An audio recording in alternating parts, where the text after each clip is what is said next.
मध्य प्रदेश के रीवा जिले के बैकुंठपुर थाना क्षेत्र के पथरी गांव में बच्ची के कटे हुए अंग गेहूं के खेत में मिलने से हड़कंप मच गया। बता दें, मंगलवार की शाम इंसान के पैर कुत्ते खा रहे थे। संदिग्ध शव देख ग्रामीणों ने आसपास के लोगों को बुलाया। इसके बाद 1 दर्जन गांव वाले मौके पर गए। सभी शत विशत अंग देख हरकत में आ गए। तुरंत थाने में सूचना दी। मानव अंग को कुत्ते के खाने की बात सुनकर पुलिस के होश उड़ गए। आपको बता दें, कक्षा 6 की छात्रा होली के दिन मौसी के घर जाने के लिए निकली हुई थी। इसके बाद न मौसी के घर पहुंची और न ही अपने घर। अनहोनी के डर से 1 दिन बाद बैकुंठपुर थाने में गुमशुदगी दर्ज कराई। पुलिस लड़की की खोज कर ही रही थी कि 7वें दिन गेहूं के खेत में मानव अंग मिलने की सूचना आई।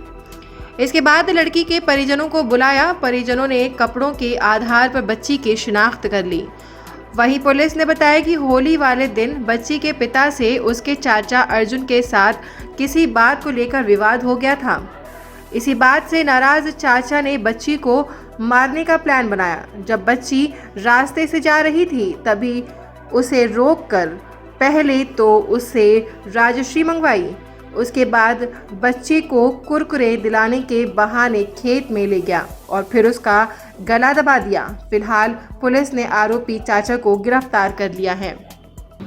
बैकुंठपुर में पथरी गांव में एक बच्ची 10 वर्ष की होली के दिन जो है गुम गई थी। इसकी सूचना दूसरे दिन उनके परिजन ने बैकुंठपुर थाने में दी थी, जिस पर 363 का भारतीय दंड विधान का अपराध पंजीबद्ध कर लड़की की तलाश की गई थी।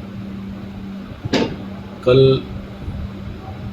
परिजन ने सूचना दी कि गांव के कुछ लोगों ने बच्ची के शरीर के कटे हुए अंश को कुत्ते को ले जाते हुए देखा है। इस सूचना पर तत्काल जो है पुलिस वहां पहुंची, सर्चिंग की।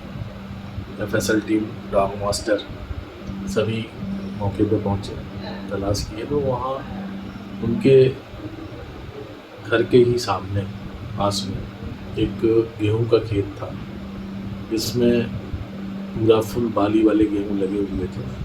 उसी के अंदर कुछ मानव शरीर के अंग पाए गए बच्चे के। वो काफ़ी क्षतिग्रस्त थे, टुकड़ों में थे, जिनका संचय करके और उनके कपड़ों से उनकी पहचान उनके माता पिता ने की कि ये लड़की जो है साधना केवट है, जो गुम गई थी। पुलिस ने उससे जुड़े हुए जितने सूत्र हैं उसको खंगाला और SDOP सिरमौर, थाना प्रभारी बैकुंठपुर और पूरी टीम लग करके पता लगाने पे ये जानकारी सामने आई है कि लड़के के परिवार का चाचा ही, जिसका होली के दिन विवाद हुआ था उसके पिता, बच्ची के पिता भरत लाल से, इस बात से गुस्से में आकर के उसने बच्ची को 50 रुपये देकर गुटखा राजश्री मंगाया था। बच्ची जब वहाँ से निकल गई तब उसका पीछा करते हुए बच्ची को जो है कुरकुरे खिलाने के बहाने वहाँ ले गया और क्रोध में उसके गले को दबा दिया और वहीं उसकी शव को उसी खेत के अंदर छुपा दिया।